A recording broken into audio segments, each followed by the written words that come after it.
Batman Begins was, in my most humble opinion, the first unconditionally good live-action Batman movie. Unlike Burton's films, it had a coherent linear plot with cogent themes and a focus on Bruce Wayne with a full character arc. Unlike Batman Forever, it has a consistent tone, well-written characters, and a lack of embarrassing or off-base performances. And unlike Batman and Robin, it wasn't ass. Its sequel, The Dark Knight, still stands as my favorite movie, a near-perfectly tightly paced and plotted crime drama with a compelling take on Batman as its center, and interwoven with ideas exploring themes about chaos, law and order, anarchy, and how far is too far to fight evil. And it's anchored by brilliant performances, and The Dark Knight Rises is a good story that was poorly told. It badly lacks the focus of Nolan's other two films, and it's just too long and sluggishly paced, but it kickstarted Tom Hardy's career, so it's not all bad.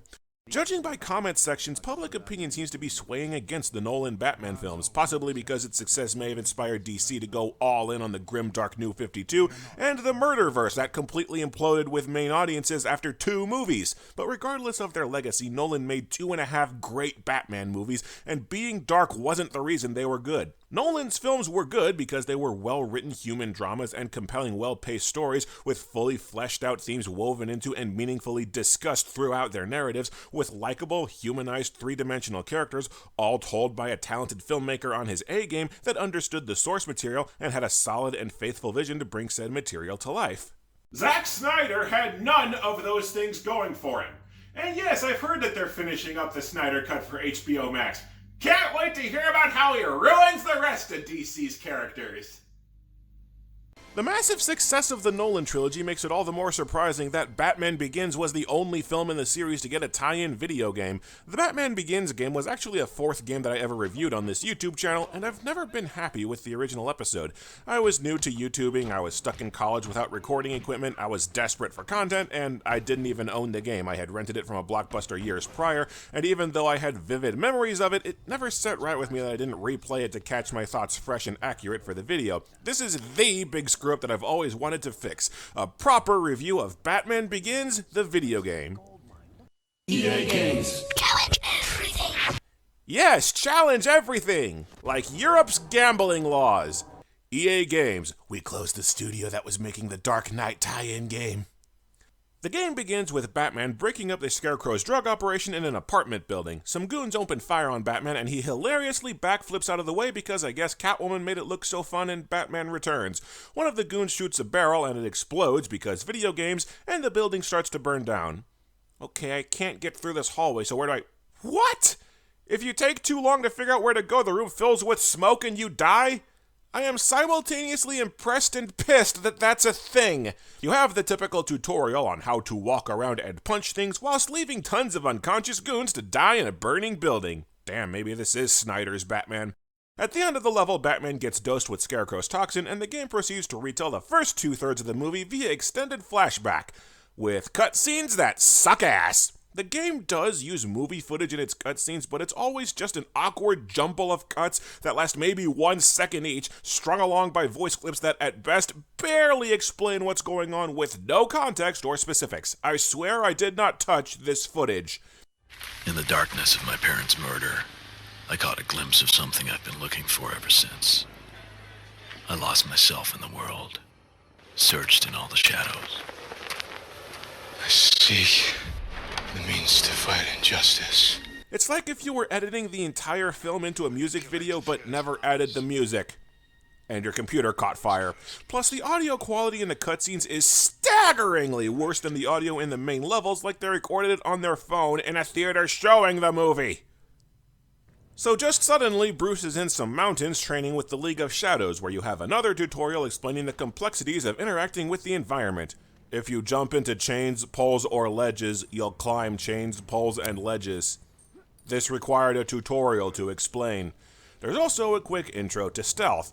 Liam Neeson tells you that 2 guards have a password that you need, and they have been threatened not to give it to you on pain of death. So you need to put the fear of God into the ninjas. Liam Neeson's exact words are that you need to show the ninjas that you are worse than death itself, and you do this by dropping a box onto the ground.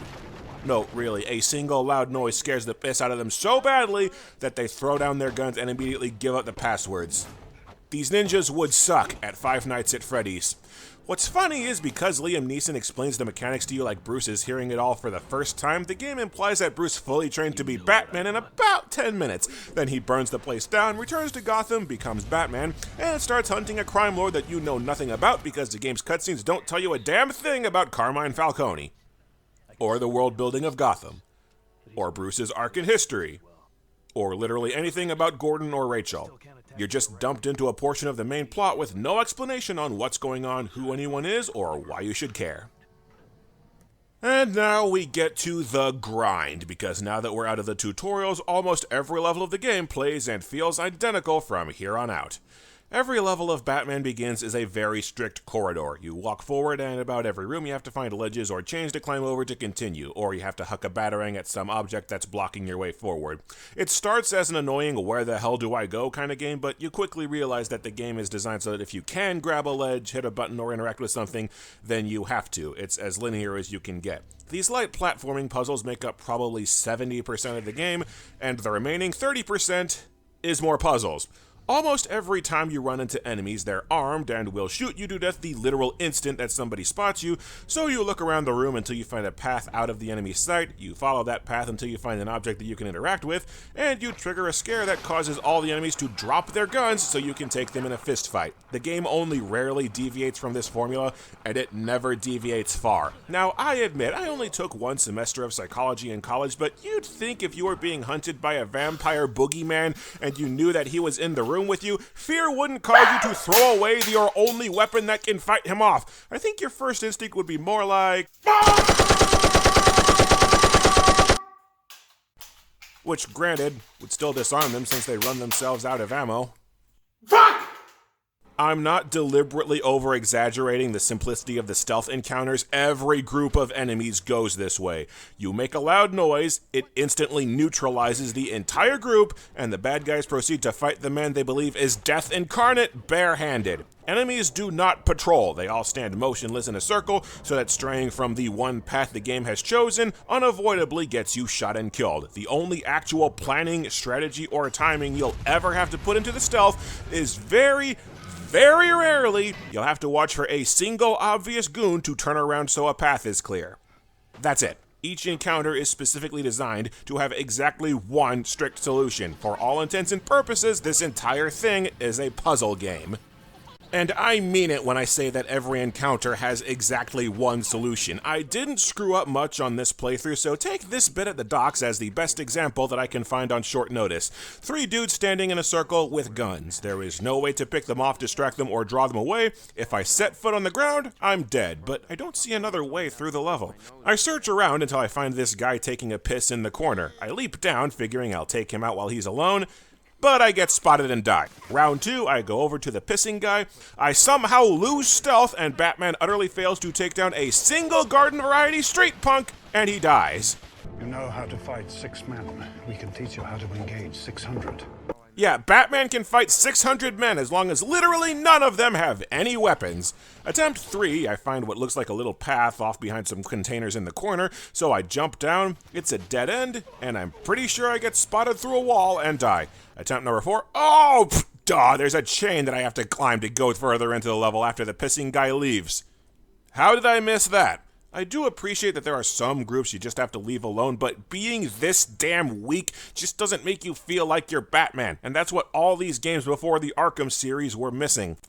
To make it look like the stealth has more depth to it, there's a reputation meter where the more scares you pull off, the more enemies are afraid of you. Yeah, that's horse crap. It's just a progress meter for how close you are to the end of the stage. Though it is a nice touch that maybe one enemy per group craps his pants so hard that they just run away or collapse so you don't have to fight them.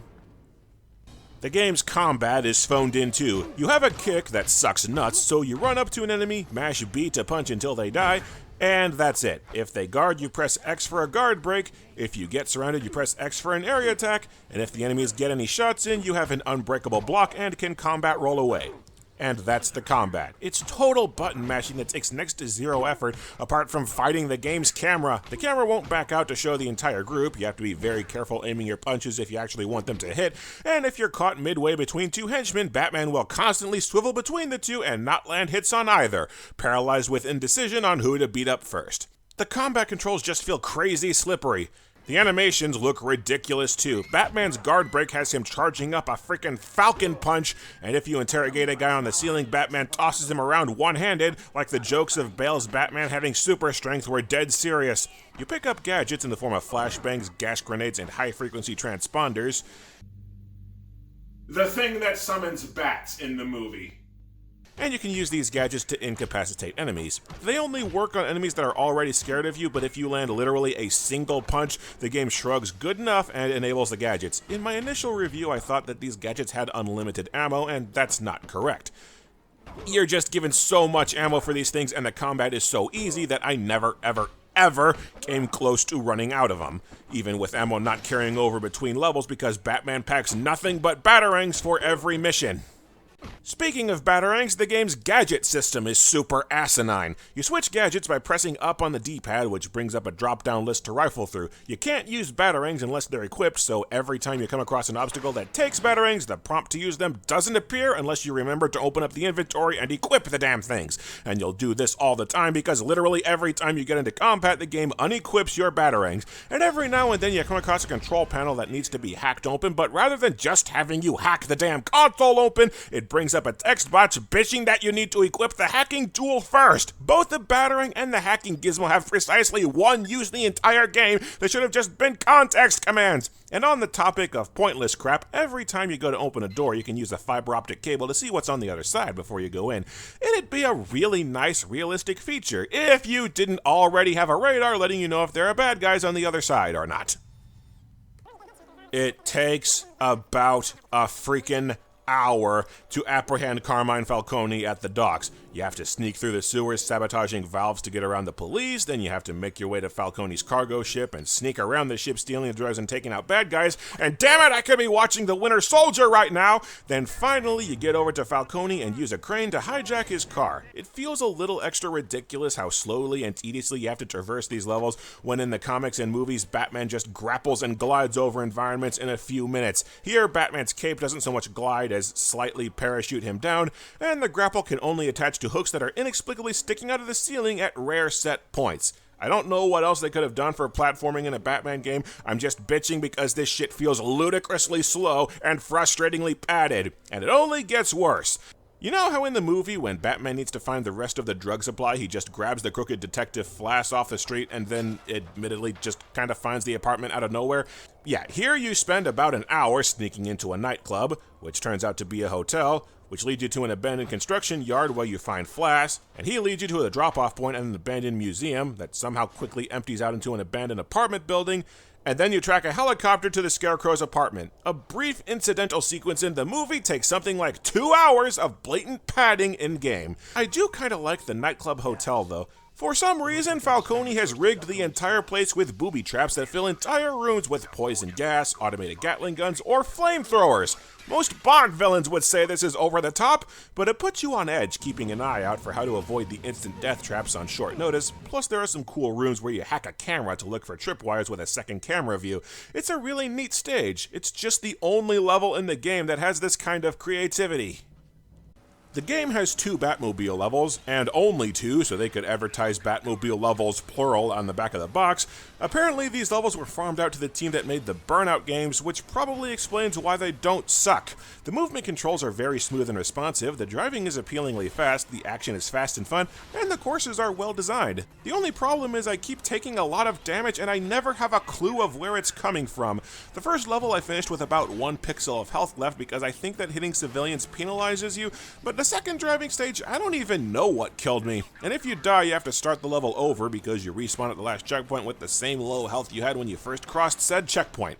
I do find it hilarious that no matter how badly you wreck or pancake a car, a pop-up appears swearing that there are no casualties. A lot of broken legs, shattered spines, and medical comas, but no casualties, baby! So the Batsuit dies to a few standard bullets, the cape barely glides, the grappling hook can't attach to crap, and now the Batmobile tank can barely handle ramming any cars. I think we're zeroing in on the real reason why the military didn't want any of the crap Bruce found in the company basement. Tell them Batman's coming. Finally, we catch up to the game's opening scene. I've felt these effects before, but never so strong. No you haven't. You quit your ninja training after 10 minutes. We skipped over the fear gas sequence. Batman heads to Arkham Asylum to rescue Rachel, who I hope you know from the movie because the game doesn't introduce her or explain her presence at all. Arkham Asylum is another hour-long level sneaking through rooms, solving at this point pretty bog-standard platforming puzzles. Batman decides that the best way to get into Scarecrow's underground lab is to completely blow up the generator supplying power to the facility that houses all of Gotham's most dangerous criminals.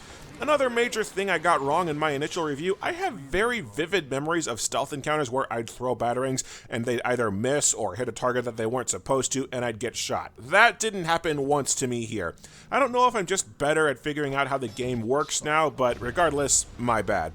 One thing I do really like about the Asylum level is Alfred's dialogue over the radio. It's made very clear that he's super uncomfortable with Bruce's activities as Batman now that shit's getting real. It's a nice expansion on something that's super downplayed in the movie. Might I ask what you're planning? I'm gonna crack open that water tower. Use it to short out the power. Excellent idea, sir. Locate room 45 on my radar. The men at the front gates were talking about storing explosives. Right away, Master Bruce. Let no man underestimate your appetite for destruction. I also like the chatter between the goons in each level. It adds some badly needed immersion and world building, and sometimes they're pretty funny because Dark Batman still has jokes, Zach! Right, back to shit. After an hour of slogging through the asylum, you fight the Scarecrow, and he's just a basic mook with more health. A basic mook with more health and a gas mask who's still vulnerable to gas grenades. But now that we've broken into the asylum to rescue Rachel, now you have to break back out of the asylum past all the cops. And just as you're about to scream for fear that you'll be stuck in this monotonous ass location for another hour, this level only takes like 10 minutes. Despite most of the game's levels being padded to hell and clocking in at 45 minutes to an hour apiece, these last 3 stages are crazy short. The asylum escape is only 10 minutes, Wayne Manor is 15, and the climax at the Narrows is only a half hour. Gee, I wonder if the dev team completely ran out of time. This game was so rushed they couldn't be asked to make more than one lock-picking puzzle. Each lock has the exact same layout. Dude, get a key made! And also remove this pointless-ass lock-picking game. On your way out of Arkham, you have to dodge searchlights because Gotham's police are apparently the world's greatest sharpshooters on armor-clad ninjas leaping through the air 4 stories above them. Oh shit! I didn't realize that you jump that high. Oh, what? That discolored texture on the wall was a searchlight? Oh, eat dicks! The one time in the game the AI can see through windows! It is nice that you don't actually hurt any of the cops during your escape. You make up for it by smashing dozens of cop cars in the Batmobile, though. Walk it off! Bruce returns home to a party only to find the League of Shadows invading his home, except here a ton of ninjas actually stay behind inside the burning mansion just to make sure that Bruce dies. Now, up to this point, every enemy in the game has been the same one basic goon. You run up, you mash B, they die. There's another enemy type, the Manic Inmate, who I think is supposed to be more aggressive, but honestly they put up just as pathetic of a fight. I see no difference. Wayne Manor is where they finally introduce a new enemy type, League Ninjas who have swords that block everything and whose guards cannot be broken. They are basically invincible. At first I figured you had to use your gadgets on them. In fact, Alfred apparently stuffed 5 gas grenades into Bruce's birthday tux specifically for that reason, but the answer is even more stupid. You're supposed to beat these ninjas with a counter move that the game never explains, nor to my knowledge does it even let you know that it exists, but you hold R, mash B, and if you time it just arbitrarily right, you'll disarm the sword out of your opponent's hands. I figured this out on pure accident. Lucius Fox has an absolutely golden line when you're rescuing him from the burning mansion. I hate to trouble you, but I am on fire. That is classic. And whoa, that Michael Caine character model looks weird for an Alfred. I can't put my finger on why. So you know how in the movie Ra's al Ghul starts his chemical attack in the Gotham slums and all hell breaks loose with the cops turning renegade, the streets filling with manic rampaging civilians and shit? Yeah. The final levels in the Narrows just have you briefly poking around a completely abandoned bridge so you can run into the Scarecrow again for about 3 minutes before he jumps out a window to get away from you. The hell was the point of that? Then you poke around an abandoned train station to kill some time, and then mostly you fight through a train for the final battle with Ra's al Ghul. I know the gameplay is too limited to dump you into a rioting street full of mass panic, but this feels like one of the lamest ways to adapt the climax you could imagine. The vast bulk of these last 3 levels are combat with abundant health packs dropped throughout, which really serves to drive home how ass the combat is. The throw gadget in combat button only works whenever the hell it feels like it, and if you're actually using the stunning gadgets and one runs out, you have to fiddle around with the inventory while the fight is still going to switch to a gadget with ammo. The weird thing is, the one time I had to do this, I somehow ended up doing a leap behind the enemy's special attack that I had never seen before. I have no idea how I did that. Blah, blah, blah. I get to Ra's al Ghul with enough flashbangs and gas grenades to make him my bitch, and it doesn't even matter if I beat him because Batman has the Batmobile parked on the train track set to stop the train with missiles regardless of the fight's outcome. So yeah, this last level was pointless. You save the city and you get a crappy jumble cut ending. What's annoying is the game has no level select option except for the Batmobile stages, so if you want to play a certain level again, or like me, you somehow lost your footage of defeating Falcone, you have to start the game over. They do give you 3 bland palette swap alternate costumes for replaying the game, but it's a puzzle game where you now know all the answers. I'm done. So, what are my revised thoughts on the Batman Begins video game? This is not a good game. At all. It's a dull, tedious slog to play, only just barely requiring enough effort to keep you from being outright bored. It's almost more akin to a game of I Spy than anything else. You look around for shit to interact with, and that's it. I understand that competent stealth AI and open environments allowing for real strategy and tactics was probably too much to ask for a game that was very clearly rushed, but trying to make a stealth game without the time or resources really bit them in the ass. This game has so many ideas that couldn't be anywhere near realized in the tightly crunched dev time that the game winds up not having much gameplay at all. The 2 Batmobile levels are fun, but again, made by the Burnout crew. Just play Burnout. It's nice that they tried to work in every kind of city environment that you could want into the levels, and the chatter from enemies and Bruce's allies can almost kinda make it an interesting companion piece to the movie, but absent any coherent storytelling or compelling gameplay, serving as a kind of supplementary appendix to a damn good film is really all the game has going for it. But at least now I dislike the game for accurate reasons instead of made-up horse crap constructs of my mind. Yay.